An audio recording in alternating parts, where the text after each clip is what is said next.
Apakah itu sakit dok si PSA itu? PSA tuh sebenarnya aku bisa bilang nggak sakit ya. Kalau sarafnya udah mati, bahkan kita nggak perlu bius, dia nggak akan ngerasa sakit. Banyak orang selalu bilang kalau lagi ngomongin suatu masalah itu akar masalahnya apa? Akar masalahnya apa? Mungkin gak banyak yang tahu kenapa orang-orang selalu bilang kayak gitu. Sejarahnya dulu ada orang sakit gigi. Ternyata yang sakit bukan giginya tapi akar giginya. Sejak saat itu orang-orang kalau mau ngomongin permasalahan selalu dicari akar masalahnya apa. Itulah yang akan kita bahas di sini ya. Di Ask the Dentist by Orange Dental. Untuk semua sahabat Orange yang lagi nonton, kita hari ini temanya adalah PSA itu ngeri atau justru penyelamat gigi? Apa itu PSA? PSA itu adalah apa tadi? Gue lupa. Perawatan saluran akar. Nah, itu dia. Gue judulnya aja lupa. Tapi lu beruntung karena gue gak sendirian. Ntar yang jelasin ada orangnya ya. Sudah hadir di tengah-tengah kita Dr. Gigi Nadia Salsabila Noslah SPKG. Ya, halo. Halo. Sehat ya dok? Alhamdulillah. Panggilannya Dok Nana betul? Betul. Dok Nana. SPKG itu spesialis konservasi gigi. Gak cuma hutan yang konservasi. Oh iya. Ternyata gigi juga ada konservasinya. Betul. Tapi kalau konservasi gigi nggak ada HPH-nya kan, nggak ngeluarin hak pembalaknya ya. Enggak. Keren. Justru menyelesaikan akar Akar, masalah. oke. Ini sahabat Orange yang udah hadir pasti bertanya-tanya PSA itu apa. Apalagi yang nggak pernah punya permasalahan ini, jadi nggak familiar sama istilah ini. Betul. Kalau di dunia komunikasi dok, PSA juga ada. Apa tuh? Public Service Announcement namanya. Mantap. Betul, Itu iklan layanan masyarakat. Kalau di dokter gigi, apa tadi? PSA. Perawatan saluran akar. Apa itu? Secara tolong dikasih kita penjelasan dengan bahasa bayi ya. Oke. Iya, biar gampang. Iya. Jadi perawatan saluran akar atau yang disingkat PSA ya, itu punya nama lain juga namanya tindakan endodontis. Jadi kalau di endodontis. Betul, endodontic treatment namanya. Jadi kalau itu nama lain aja ya. Soalnya kadang-kadang kan suka nih pasien cari di Google gitu kan. Itu nama lainnya in English itu dia namanya endo. Itu berlaku buat si gelar dokternya enggak? Apa endodontis enggak? Benar. Oh iya, Jadi gelar dokternya misalnya, endodontis gitu. Betul. Oh. Bahasa Inggris dari spesialis konservasi gigi itu endodontis. Oh, berarti Dok Nana ini seorang endodontis. Betul. Oke, siap. Ngapain dia? Nah itu tadi perawatan saluran akar itu adalah perawatan kita ngebersihin dalamnya gigi. Jadi dalamnya gigi itu kan dia ada rongga. Ada. Rongga. Kan dia punya kaki 2 gitu kan? Nggak mesti 2, bisa 3, bisa 4, bisa 1. Gigi? Iya. Ada yang 3? Betul. Yang mana yang 3? Yang belakang. Oh geraham tuh nggak 2? Betul, enggak. Dia ada 3, ada 4, tapi bisa juga ada 2. Kayak gitu. Lah kok gitu kok random? Saluran akarnya benar sesuai anatomi masing-masingnya.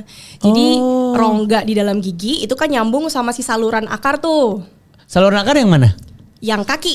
Yang kaki. Betul. Jadi kayak saraf gitu enggak juga? Jadi iya. kaki tadi itu kan dia bentuknya gigi kan kayak kepala mahkota ada kakinya. Kaki betul. Dia kan jaringannya keras nih, keras. Iya, oke. Tapi di dalam dia berongga.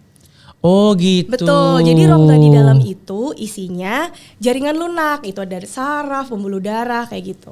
Oh gitu, makanya sekarang kan walaupun di luarnya padat, dia bisa bikin pala kita puyeng. Betul. Gara-gara dalamnya bermasalah. Benar, jadi perawatan saluran akar itu kita ngebersihin bagian dalamnya yang udah rusak tadi. Lah gimana caranya, kan dia ditutup sama apa itu namanya? Mahkota si giginya. Tapi itu. Tapi kan kalau udah lubang, udah kebuka. Kecil banget dok, ngeliatnya gimana? Ya kita harus bersihin dulu, kita akses, ada lah namanya nanti di dokter itu pasti akses. Kayak kalau pasien dibor, gigi aku dibor, nah kayak gitu. Kalau memang udah butuh perawatan saluran akar, kita bersihin bagian dalamnya, baru biar kuman-kumannya hilang semua. Jadi gigi tuh nggak perlu dicabut, bisa dipertahankan. Dari penjelasan dokter yang baru sesingkat itu aja, kita udah dengar kata-kata yang cukup bukan provokatif ya, kayak bikin orang concern gitu. Bor, bersihin. Apakah itu sakit dok si PSA itu? PSA tuh sebenarnya aku bisa bilang nggak sakit ya. Nggak sakit? Betul. Dibius nggak sebelum digitu-gituin? Nah itu udah tahu. Oh dibius? Bisa dibius bisa enggak. Jadi, lokal apa Lokal apa internasional? Lokal. Internasional. Interlokal mungkin iya, ucapannya, bener ya? Maksudnya Lokal lah ya. cuman di gigi yang sakit itu Betul dong. atau serongga? Enggak. Pasti di gigi yang sakit aja. Doang. Betul. Itu udah cukup. Udah cukup. Nggak bakal bikin sakit. Insya Allah enggak. Apakah bisa ada PSA yang dilakukan atau treatment PSA itu tapi nggak perlu bius? Jangan. Perlu, ada. Ada. Ada kalau sarafnya udah mati, bahkan kita nggak perlu bius, dia nggak akan ngerasa sakit. Taunya dari mana itu saraf masih hidup atau enggak? Dilihat sama dokter giginya. Kelihatan memang. Kayak Bisa bola dicek, putus ya? Dicek dong. Jadi kita ada ilmunya nih. Kalau pingin tahu giginya ini perlu PSA atau enggak misalnya Ya, kayak gitu ya. Kita cek dulu, pasti ada beberapa kriteria. Contohnya kalau pertama kita bersihin dulu. Bersihinnya pakai apa? Bahasa awamnya dibor tadi. Kita bisa Oke. bersihin. Nanti ternyata pasiennya nggak sakit dan lubangnya emang udah dalam. Udah tembus ke rongga tadi. Kita cek dong, ada alatnya. Kita cek. Kalau pasien ternyata aduh sakit banget dok, atau dari alat itu terlihat nilainya menentukan itu hidup. Oh, ada berarti sarafnya itunya, hidup, ada betul. barometernya gitu. Ada barometer, bisa pakai cara manual juga bisa gitu. Oh, biasanya kalau ngomongin perawatan saluran akar itu yang dirawat yang di giginya atau justru bisa sampai merembet ke gusi? Ada pada kasus yang dia ada kontak ya dengan gusi, itu ada. Via apa? Kalau WhatsApp atau apa kontaknya waktu itu? Pakai apa namanya? Yang kaleng. Iya, kaleng tali itu. Itu Saya mau prakarya. lucu ya Itu sebenarnya. anak SD sekarang udah gak bikin deh. Sebel aku. Itu lucu ya dok ya? Iya, seru loh. Seru loh zaman dulu itu bikin itu. Alhamdulillah dokternya bisa komedi juga ya. Jadi saya nggak digampar barusan. Kontak tuh maksudnya gimana? Jadi gini. Di bawah gigi itu ujungnya itu tuh ada lubang kecil banget. Buat si saluran si akar itu. Nah, Oh. jadi dari seluruh tubuh dia masuk ke gigi per gigi lewat itu. Kalau nih nanti aku bakal jelasin juga kalau misalnya ternyata emang udah harus PSA gitu ya, tapi dia nggak PSA, dia biarin aja lama karena alasannya apa? Nggak sakit dok, saya nggak mau perawatan. Iya kadang-kadang orang begitu tuh nggak Kadang keganggu gitu. jadi lanjut aja hidup. Nah bakteri itu nggak hanya bisa bertahan dalam gigi aja, nggak cuma bisa bikin giginya rapuh aja, Oke. tapi dia bisa jalan ke bawah karena ada itu tadi jalan kecil tadi. Jadi komplikasi kemana-mana dong. Betul banget. Oh itu pernah gue bahas tuh di episode kapan tuh yang apa? Yang orang meninggal gara-gara gigi, iya kan? Itu gara-gara nggak di apa-apain giginya karena nggak ada gangguan sama sekali buat si buat si pasiennya itu. Berarti bisa dibilang si PSA ini kayak pertolongan pertama sebelum gigi dicabutkah atau malah gimana? Bisa jadi, betul. Jadi kita berusaha biar giginya masih bisa stay di situ ya. Kita hilangin bakteri, Oke. kita kondisiin, kita preserve, kita pertahanin giginya. Gitu. Oke. Buat pasien-pasien yang newcomer istilahnya lah ya. Iya. Buat first timer lah gitu Iya. ya. Kapan dia bisa kita tentukan harus melakukan treatment PSA atau enggaknya tuh Tambal kapan? gitu ya, Iya. mungkin, oke. Emang tambal juga PSA? Oh bukan, ini Enggak tadi kan? pilihannya Oh iya, misalnya kapan kita harus PSA atau kapan kita nggak perlu gitu loh maksudnya. Batasannya di mana? Oh, batasannya di mana? Sebenarnya di kita saat dokter melihat kondisi gigi dari pasien itu ada beberapa kriteria. Jadi nggak Oke. cuma asal dari satu sisi kita langsung bilang ini PSA, tapi kriterianya banyak karena gigi ini harus bisa dipertahankan sampai akhir gitu ya. Iya, rencananya gitu. Jadi kriterianya banyak. Cuman sebagai tadi ya first comer, sebagai first timer tadi ada nih ciri-ciri khas yang mungkin bisa dijadikan patokan bahwa kayaknya aku udah harus nih PSA. Jangan-jangan akar giginya nih berarti yang Betul, kena. ya. Itu Apa? adalah contohnya keluhan ngilu, nyeri spontan namanya. Nyeri spontan tuh gimana maksudnya? Nyeri spontan itu nyeri, biasanya kan kalau kita sakit gigi ada yang dok saya nyerinya kalau pas minum dingin doang, setelah itu hilang. Terus dok pas makan doang, pas ngunyah, Pas habis itu ngunyah yang hilang. keras gitu misalnya. Nah, kalau itu namanya bukan nyeri spontan. Nyeri spontan itu nyeri yang muncul kalau padahal nggak ngapa-ngapain, nggak ada angin, nggak ada hujan, Lagi nggak makan ngobrol gitu. biasa. Iya tiba-tiba nyut itu. Oh gitu. Iya. Itu hampir pasti dia harus PSA. Betul. Itu Nggak mungkin itu dari yang harus perlu ditambal gitu, itu nggak mungkin. itu karena tandanya khas. Jadi biasanya kalau udah kayak gitu itu mungkin udah kayak 90% itu perlu PSA. Kalau emang itu karena giginya ya. Jadi misalnya nih gigi lubang nih sebelah kanan bawah tahu. Oke. Nggak ditambal karena nggak pernah sakit misalnya. Tapi suatu hari kerasa kayak gitu, nggak ngapa-ngapain sakit dan itu terjadinya terus. Bukan yang Berulang kayak berarti. Terus hilang timbul sampai bikin nggak bisa tidur. Oh. Jadi malam-malam dok makin sakit kalau pas tidur kayak gitu. Nah itu khas banget. Berapa kali tuh dok? Maksudnya dalam durasi berapa lama tuh? Maksudnya kan kalau orang-orang yang baal istilahnya ya kan banyak orang-orang baal kan di luar sana. Dia ngilu spontan sekali di satu hari misalnya, terus 3 hari normal-normal aja, hari keempat nyeri spontan lagi. Iya kayak gitu. Itu patut dicurigai juga kah, atau kalau kata orang dulu dok harus gaul sama ibu saya sih. Oh iya gimana? Kalau kita ngeluh-ngeluh gitu tuh kayak cuman on off-nya tuh ada jarak yang cukup lama lah ya. Oke. Kalau kata mama tuh angin itu mah. Oh, iya. Iya kan? Ya kan? Karena kita percaya loh mama kita itu angin itu. Aduh nyeri di sini nih. Angin itu. Oke, angin ya nggak jadi MCU, nggak usah ke dokter gitu. Kalau gitu gimana? mungkin bisa disiapin koin dulu ya, dikerokin dulu. Maksudnya semuanya angin dikerok. Maksudnya itu meter nggak durasi itu? Apa sebaiknya memang dicurigai PSA aja? Biasanya dia terjadinya 1 sampai 2 hari. Dan tapi itu bisa dikenali khas tuh karena dia tuh nyerinya berulang, dan kadang dari beberapa orang yang mungkin nyeri ambang nyerinya lebih rendah, dia bisa sampai kayak nggak masuk kantor, nggak masuk sekolah, pusing ke atas kayak gini. Dan biasanya tuh nyeri khas juga pasien saya yang kondisinya seperti itu tuh datangnya dalam kondisi mukanya tuh dok sakit banget kayak gitu. Jadi saya udah bisa tahu nih. Jadi kalau orang yang udah sampai meriang kemana-mana, nyeri banget, dan di gigi yang lubang sakitnya, lubangnya gede gitu ya. Jadi itu sudah bisa ke arah PSA. Atau misalnya ada ciri lain nih, kalau ada bintil. Di mana? Di dalam gigi. Jadi ini kan gigi ya, gigi di bawah gigi kan ada gusi. Oke. Oh iya tahu kayak jerawat kecil. Pernah dulu kayaknya, tapi udah nggak ada lagi. Udah dirawat. Aku kan udah cabut gigi. Oh udah hilang berarti. Udah hilang geraham-geraham itu. Kalau kondisinya misalnya dok, saya tuh sering loh dok muncul kayak jerawat, bintil. Ya yang putih itu kan dok warnanya. Itu isinya nanah kan? Nggak tahu. Itu isinya nanah. Siapa tuh isinya ruang tamu dok sama perabotan. Oke sorry maaf lanjut. Itu nanah. Oke. Ya itu nanah. Karena ada infeksi. Jadi biasanya kalau ini di mahkota gigi di bawah ada gusinya kan, ada bintil. Terus hilang timbul, kadang hilang dong, kadang muncul lagi. Nah itu tanda-tanda ada infeksi. Dan kalau misalnya benar itu infeksi dari gigi, itu juga giginya wajib di PSA.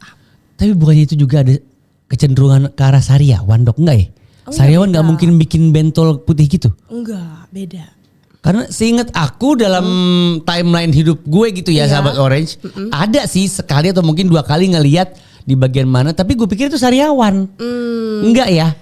Harusnya beda sih bentuknya ya. Kalau sariawan tuh dia karena jaringan lunak kita gusi. Iya. Soalnya di gusi.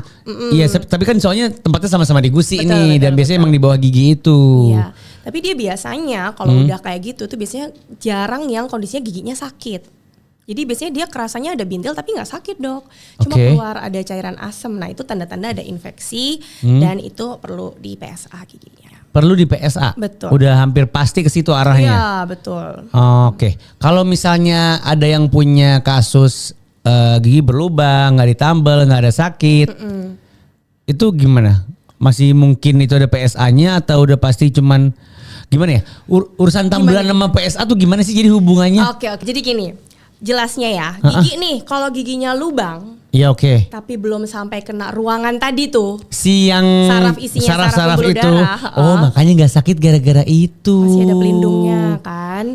Jadi dia masih ada di jaringan kerasnya aja, giginya masih sehat. Terus keluhannya masih minimal. Misalnya contoh nih, dok saya ngilunya tuh kalau pas minum dingin doang, setelah itu udah hilang.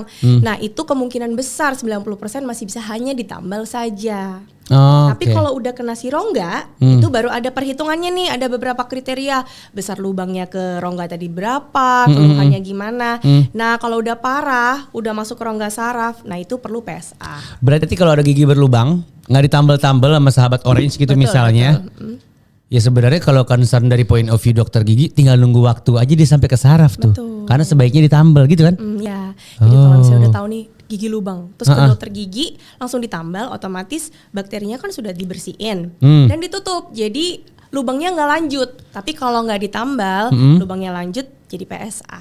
Jadi sebenarnya penambalan gigi sedini mungkin itu pencegahan untuk penyakit yang lebih luas lagi. Benar. Salah satunya PSA. Benar. PSA kan dia di next levelnya bolong dong. Iya benar. Iya kan. Belum lagi apalagi kalau PSA-nya yang ditunda. Nah, apa yang terjadi? Kalau PSA-nya ditunda itu kondisi giginya itu kita bayangin nih ya. Dalam ada saraf. Sarafnya udah mati nih. sarafnya mati karena kemakan bakteri tadi kan, harus di PSA nih ceritanya. Tapi nggak mau, misalnya takut. Jadi bakterinya tetap ada di situ. Nah kalau bakteri ada di situ otomatis dia bisa berpopulasi lebih banyak, akhirnya bikin infeksi. Itu yang pertama. Yang kedua, kayak tong kosong deh. Kopong? Kalau tong ada isinya batu atau pasir atau air, dia ditendang bunyinya enggak stay aja kan, stay nggak jatuh gitu ya. Contohnya dia ada saraf pembuluh darah, tapi kalau udah kosong, dia nggak punya nyawa, otomatis dia rapuh dong, kopong, rapuh. Betul. Gigi pun kalau udah nggak punya saraf itu cenderung lebih rapuh karena dia udah nggak ada nutrisi. Kalau sudah rapuh? Kalau sudah rapuh dia bisa kropos pecah. Begitu pecah? Kalau udah habis giginya, pilihan terakhirnya adalah dicabut.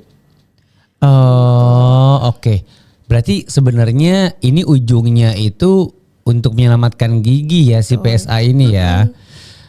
Soalnya kan embel-embelnya kan perawatan ya. Benar, perawatan. Perawatan. Jadi bukan kayak treatment untuk habis sakit. Apakah kalau kita nggak kenapa-napa perlu di PSA? Enggak dong. Nggak perlu? Nggak perlu. Tinggal perawatan biasa aja? Tinggal sesuai ya dengan kan, kebutuhan. sesuai dengan kebutuhan aja yang 6 bulan sekali, kontrol, scaling, gitu-gitu aja kan sebenarnya. Berarti step-step untuk orang nanti PSA tuh ngapain aja sih? Kalau misalkan aku udah ditentukan PSA nih. Iya, perlu PSA nih. Perlu PSA nih, Kamal. Terus aku datang ke dokter Nana gitu. Iya. Ngapain dulu aku? Aku bakal jelasin simple nih ke pasien, biar pasien juga nggak ngeri tadi ya. Iya. Yang pertama itu, jadi sebenarnya tindakannya cuma 2. Apa aja tuh? Pembersihan atau cleaning ya. Dan yang kedua itu pengisian. Gitu. Nanti apa yang diisi nih aku jelasin satu-satu ya. Pembersihan itu kita membersihkan jaringan gigi yang mati dulu. Makanya orang bilang dibor dulu kalau belum di PSA. Nah kayak gitu, sebelum di PSA dibor dulu. Kita bersihin dulu yang rapuh-rapuh, yang kotor, yang lunak itu kita bersihin.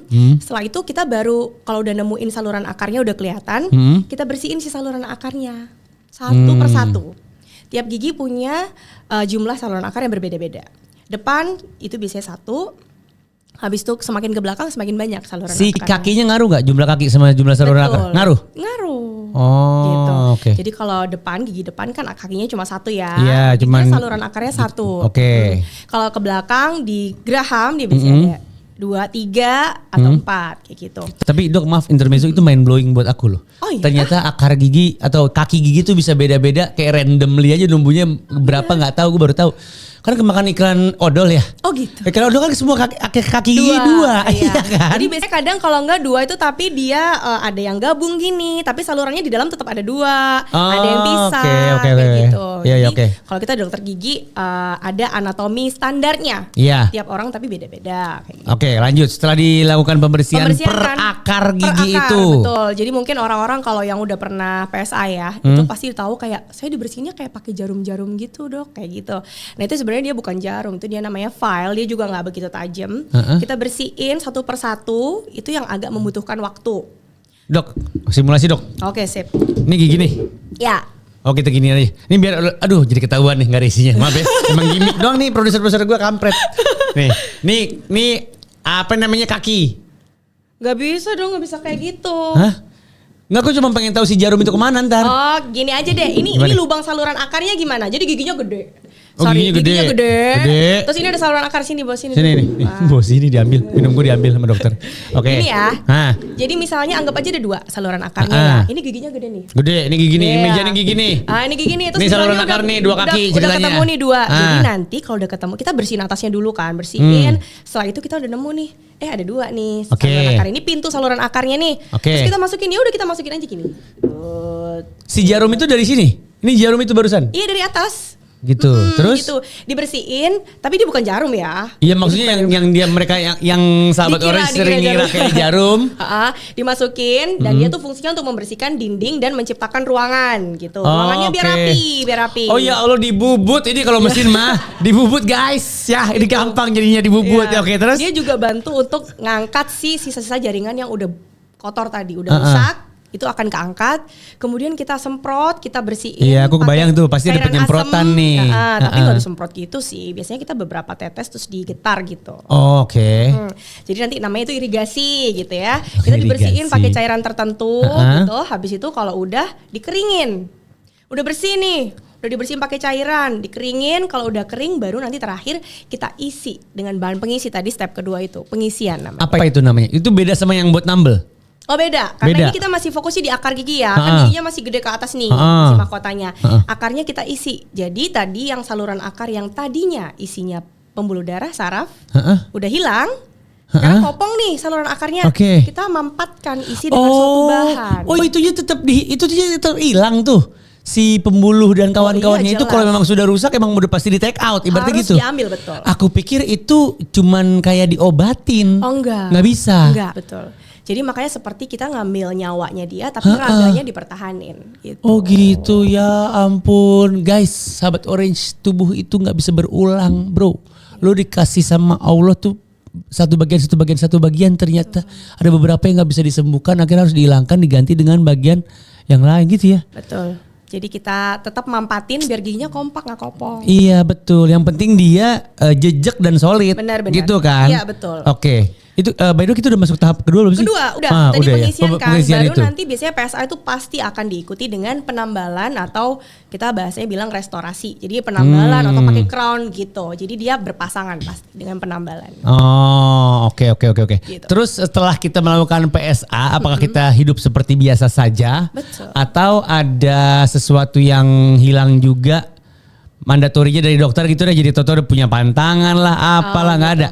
Kalau misalnya perawatannya udah selesai sampai tambal ya, pokoknya udah clear semua udah beres, itu harusnya gigi bisa dipakai seperti biasa. Ada recovery face nggak? Nggak ada. Fase recovery gitu? Enggak sih sebenarnya, tapi beberapa orang mungkin kerasa mungkin nyeri ringan kira-kira 2-3 hari gitu ya. Itu biasanya disebabkan karena apa? Karena penyesuaian giginya kan habis dibersihin gitu ya, pasti ada goyangan. Kadang mungkin ada yang habis dibius, otomatis dia masih ada after Kayak impact effect. aja, Ya, gara-gara hanya. impactnya itu Betul, aja. iya, betul. Berarti bisa dibilang aku pulang dari Dok Nana, udah hidup lagi biasa. Betul. Gue makan daging. Betul. Kalau ada nyeri-nyeri ringan karena impactnya itu doang, Iya. beberapa hari setelahnya. Biasanya kita akan kontrol 1 minggu. Nah di situ kita baru tanya nih ke pasien, ada nggak keluhan buat makan? Jadi harus dipakai makan seperti biasa, karena itu fungsinya PSA gitu kan. Kita Oke. biar gigi bisa dipakai seperti biasa. Apakah mungkin orang yang sudah dapat treatment PSA harus dapat treatment PSA lagi? Apakah bisa rusak berulang tuh gigi? Kan akarnya udah nggak ada nih. Betul. Oh akarnya udah nggak ada. Ya maksudnya itunya, salurannya itu. Itunya, jaringannya. Pembuluh darah jaringan itu kan udah diambil kan, yang udah rusak itu kan. Pada beberapa kasus itu memang ada yang perlu perawatan ulang. Contoh pada kasus dengan penyulit misalnya gitu ya. Apa itu penyulit, Dok? Jadi namanya penyulit itu adalah gigi itu macam-macam bentuknya. Nggak semuanya itu mudah untuk dikerjakan. Kadang ada gigi yang contohnya akarnya bengkok lah, akarnya buntu, itu ada beberapa kasus seperti itu gitu. Dan biasanya ada kesusahan juga nih saat mengerjakan PSA-nya. Nah, karena bengkoknya itu gitu-gitu. Mungkin kayak gitu ya. Jadi ada kondisi tertentu yang mana misalnya dalam kondisi perawatan tidak ideal atau contohnya misalnya atau misalnya dari pasien sendiri mengunyahnya dia terlalu berat. Heboh. Nah, contoh ada kebiasaan buruk misalnya, dok saya soalnya ini kebiasaan harus ngunyah es batu misalnya kayak gitu. Nah, itu kebiasaan buruk. Itu kebiasaan buruk. Kebiasaan buruk itu. Jangan bangga lo punya hobi itu, merusak gigi lo itu. Setiap hari misalnya saya Kan ada, aku punya teman satu gitu. Saya suka sih sebenarnya, tapi nggak selalu setiap hari ya. Teman aku ada yang begitu. Bahkan aku punya teman hobinya ngunyah beras, asal dokter tahu, kayak ayam. Iya, kriuk-kriuk kayak makan kacang. Aku nggak tahu itu berguna apa enggak atau berbahaya atau enggak ya. Ini baru saya pertama kali sih dengar. Beras ya? Iya. Kalau es batu soalnya banyak pasien. Es batu iya beberapa aku kacang kena. yang terlalu Beras keras. emang cuma dia nih. Aneh dah. Makanya gue pikir kayaknya ini dulunya lahirnya ayam dah. Habis itu kayaknya baru jadi orang. Ya lanjut Tok, maaf. Oke. Jadi kadang ada yang misalnya kayak gitu. Jadi bikin tambalannya lepas atau crownnya pecah atau yang lain gitu ya. Jadi tuh bisa bikin ada bakteri masuk lagi atau kondisinya mungkin giginya jadi patah gitu. Crack gitu. Sorry. Ketika kita sudah si bagian yang sudah ditambal dan diisi tadi itu nggak mungkin bisa sakit lagi dong. Apa masih bisa? Harusnya tidak dengan kondisi sudah dalam perawatan selesai. Dan dokter belum pernah ada kasus sakit di tempat yang sama kan? Ada dong. Akar giginya? Iya ada. Tetap. Jadi dokter bongkar lagi yang udah dokter isi itu. Betul. Jadi ada kayak gitu. Ada kasus yang tapi itu kasusnya sangat Minim. Jadi Secara angka. betul. Makanya kalau misalnya tanya secara angka ya di 2023 mungkin ada jurnal untuk survival rate atau kekuatan gigi bertahannya gigi jangka panjang setelah di PSA itu bisa mencapai 97% dibandingkan tidak dirawat. Ya lo kesian banget yang 3% itu apes banget. Dokter pernah tapi? Oh banyak kasus yang di refer ke Boleh saya. dikasih contoh kasus si pasien itu nggak biar nyata nih, ini kisah nyata gitu maksudnya. Yang dia udah di PSA di tempat yang sama dia sakit lagi. Jadi misalnya nih saya pernah dapat refer atau rujukan dari dokter lain gitu ya. Jadi si pasien ini biasanya kebanyakan itu mungkin tidak kooperatif gitu pasiennya. Jadi saat dia ini perawatannya misalnya belum selesai sempurna. Akhirnya dia tidak mau tahu misalnya minta ditambah langsung atau ada request dari dia ya. Otomatis kalau kita ada namanya informed consent, penolakan pasien atas tindakan tertentu. Jadinya long time after effect-nya adalah yaitu tadi ada infeksi ulang karena mungkin perawatannya belum selesai. Tapi itu karena di tahap yang pertama dia tidak tuntas kan? Iya, jadi kayak dia mau skip tahapan saya nggak mau datang beberapa kali misalnya seperti itu. Itu berarti maksudnya kalau itu kan kayak dalam tanda kutip emang salah dia juga sih, belum kelar nih urusannya. Tapi kalau yang dokter udah mengira udah kelarin si pengisian, pembersihan dan semuanya, apakah ada dokter pasien yang balik lagi ke dokter? Sejauh ini belum. Belum. Nah, itu tuh. Berarti rate keberhasilannya segitunya sebenarnya ketika step-stepnya kita lakukan dengan benar. Iya, dengan ideal baik ya. Ideal, aman-aman aja. Butuh berapa lama sih ketika kita lagi PSA tuh? Tergantung, banyak faktornya sebenarnya. Mau satu visit bisa, kalau keadaannya memungkinkan, tidak ada penyulit. Tapi mungkin kalau misalnya ada infeksi atau akarnya banyak, durasi pembuka mulutnya lama ya, kan pasien capek. Bisa dibagi jadi 2-3 visit gitu. 2-3 visit? Betul. Di rentang waktu berapa lama tuh berarti? Biasanya di 1 minggu sekali. Lah itu gak takut makin parah atau apa gitu dok si pasiennya kalau jeda seminggu? Enggak, jadi saat datang pertama kali pasti kan kita ada tahap pembersihan awal. Dan kalau misalnya contohnya tadi misalnya mau dibuat multivisit karena alasannya apa? Karena ada infeksi nih. Justru kita butuh obat antar kunjungan. Jadi kita namanya ada bahasa Inggrisnya intrakanal medikamen. Jadi dia itu kita memberi obat. Demi Allah nggak kayak bahasa Inggris yang dokter bahasa kedokterannya baru saja. Inter medikamen apaan itu? Gak apa-apa, ini saya kasih info ya. Si pasien-pasien juga aware gitu ya.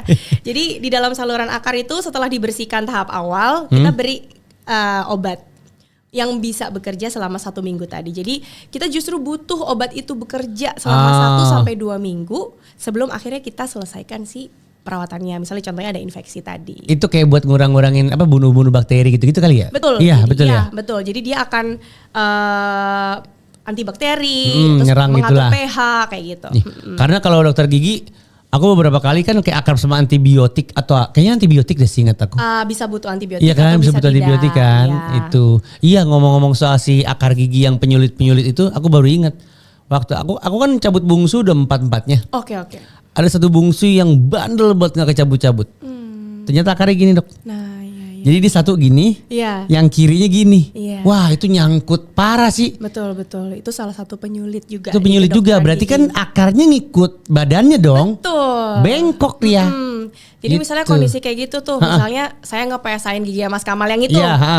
Bengkoknya sampai mau nari balet. Iya betul, iya benar kayak gitu. Itu biasanya kadang-kadang ada di mana kita info ke pasien. Misalnya ini tidak memungkinkan untuk dirawat sampai ujung. Nah itu yang mungkin tadi dokter balik lagi padahal udah selesai. Nah itu jadi ada salah satu komplikasi di salah satu gigi yang penyulit perawatannya gitu. Kalau keputusan dari dokter ini nggak memungkinkan untuk dirawat itu berarti solusinya cabut atau gimana? Solusi terakhir kalau misalnya dia tidak bisa dirawat dengan PSA. Kita biasanya kasih alternatif kan ke pasien. Kalau kayak gini resikonya apa? Kalau kayak gini kelebihan kekurangannya apa? Tapi semua tetap di tangan pasien gitu. Betul. Dan juga tetap di tangan orang tua ya. Ada PSA buat anak-anak nggak? Ada. Nanti itu dirawatnya oleh dokter spesialis pedodontia namanya, kedokteran gigi anak. Lah, tapi kan dia berarti endodontis juga. Oh enggak dong, dia kalau bahasa Indonesia SPKGA berarti. Jadi spesialis gigi anak itu juga melakukan beda dong. Saya KG doang nih, dia KGA. gitu. Bedanya di mana? Kan sama-sama perawatannya sama kan? Oh enggak. Cuman yang satu nggak bisa diem aja pas dirawat. Paling begitu gue pikirin secara awam. Enggak. Jadi kalau gigi anak kedokteran tadi tuh kedokteran gigi anak. Kalau saya konservasi gigi beda. Kalau saya merawat seluruh gigi permanen. Kalau saya jangan gue dah siapa ya? Kalau dia nih, dia punya anak. Ya. Jangan sian lo, dia nih. Kalau dia Saiful di luar sana punya anak. Anaknya ternyata butuh treatment PSA. Datangnya kemana? Giginya permanen atau gigi sulung. Kalau gigi sulung dia akan katakanlah dirawat. Gigi bocah berarti sulung ya? Apa sih yang bisa ada sulung, yang bisa copot? ada permanen. Aduh ribet ya, ngasih contohnya harus spesifik nih gua. Ya katakanlah bocah 5 tahun gitu. Oke, 5 berarti tahun. masih gigi itu Sulung ya. Susu ya, yang susu. masih bakal tanggal kan? Ya, pokoknya itu berarti dirawatnya oleh spesialis kedokteran gigi anak. Treatmentnya sama PSA-nya? Sama. Tetap dicari si pembuluh apela, dibersihin, diisi gitu-gitu. Betul. Tapi kalau dipikir-pikir sayang juga ya. Tuh gigi bakal hilang gitu loh dalam waktu dekat. Keren. Kayak iklan deterjen deh. Kenapa? Kasih. Tapi ini tuh yang itu mungkin yang sering di Iya jadi diremehin sama si orang tua.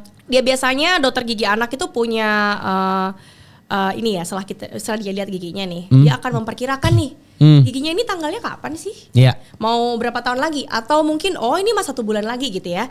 Jadi pentingnya gigi ini dirawat itu apa? Maaf dok, jangan jauh-jauh dari mic. Oh iya. Ya oke. Ini ya kan. Oke, kenapa penting si gigi susu tetap dirawat? Jadi kapan dia PSA? Kalau misalnya gigi ini masih penting untuk ada di situ. Oke. Kalau gigi itu penting ada di situ supaya apa? Gigi sampingnya nggak geser. Karena kalau gigi iya benar, kan fungsi gigi itu juga untuk ngeratain gigi elu sebenarnya. Biar stay in place. Yes, that's right. Itu kalau emang dia penting di situ, ya pasti bilangnya PSA. Tapi kalau ternyata ini 1 bulan lagi udah ada gantinya, misalnya ini udah nggak perlu, ya itu nggak akan dilakukan PSA gitu. Bahkan sebulan pun masih nggak perlu PSA ya, walaupun masih sebulan lagi gitu maksudnya. Biasanya kalau anak-anak kan ada jedanya, kadang dia lebih cepat dari ke standar, jadi dia pasti ada observasi ngelihat gigi masing-masing orang beda. Gitu. Oke, kalau si anaknya udah gigi permanen? Udah gigi permanen bisa datang ke konservasi gigi. Langsung ke konservasi gigi. Biasanya kalau di anak-anak kan kontrolnya ke spesialis kedokteran gigi anak dulu. Baru nanti dari kedokteran gigi anak bakal nge-refer ke saya kalau memang itu butuh perawatan di bidang konservasi gigi. Dokter pernah ngurusin bocah?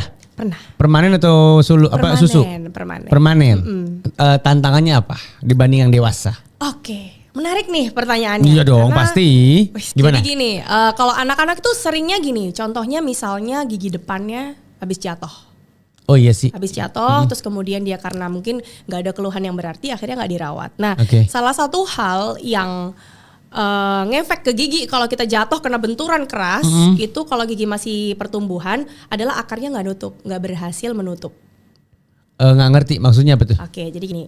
Gigi itu kan dia punya akar. Betul. Akar itu waktu gigi itu muncul, akar tuh nggak langsung nutup.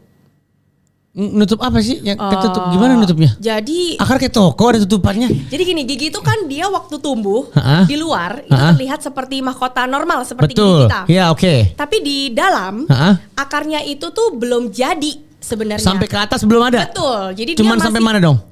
Kayak bibit aja. Kayak setengah atau sepertiga, 3/4 sorry. Oh oke. Jadi dalam waktu 1 tahun 2 tahun itu dia akan lama-lama tumbuh gitu. Betul. Pada anak-anak kasusnya itu banyak yang dia tuh belum nutup. Masih misah. Masih misah. Nah misah ini contohnya anak tadi jatuh, otomatis dia di sini tuh terganggu, makanya dia nggak bisa nutup sampai dewasa. Oh itu gitu. Satu, ya. Nah itu biasanya butuh perawatan ke konservasi gigi. Lah dia nggak numbuh lagi? Kadang kalau benturannya terlalu keras, traumanya terlalu besar. Ya kasihan dong. Iya, makanya harus segera dirawat. Gitu. Tapi kalau udah dirawat nanti si akarnya bisa ada tetap bisa nutup. Iya, kalau segera ya, kalau dia misalnya habis jatuh terus kemudian di foto ronsen dan orang tuanya aware gitu ya, bisa di. Tapi efek akar nggak nutup apa? Bisa kalau kondisinya dia baik, misalnya ya, dia sebenarnya nggak ada efek apa-apa. Tapi gigi tetap bisa numbuh kan? Kalau itu gigi, ini permanen kasusnya ya? Iya permanen ya. Oh, kan bakal ada gigi apa tuh? Pengganti. Pengganti. Itu kalau sulung ya. Enggak kan bisa. Gigi palsu. Gigi palsu, iya kan. Iya, gigi aslinya hilang. Dan insya Allah nggak ada masalah apa-apa juga. Iya, jadi kalau misalnya terbuka itu biasanya giginya mati ya. Kalau misalnya banyak bakteri dia bisa bengkak gitu. Oh gitu. Kayak gitu Kalau dirawat dengan cepat masih bisa diusahakan menutup tuh si akarnya. Betul, jadi kita akan kasih obat tertentu, tindakan tertentu. Jadi itu yang tadi berhenti nggak nutup dia bisa tetap nutup lagi. Oke, karena emang seyogyanya tuh gigi itu akar nutup ya. Iya betul. Untuk untuk penanganan pasiennya, apakah lebih susah nganga lama si bocah-bocah ini atau gimana? Iya betul. Pasti. Betul ya. Iya, tapi kalau misalnya pasiennya kooperatif ya, biasanya kita ada pendekatan tertentu ya ke pasien anak-anak gitu kan ya.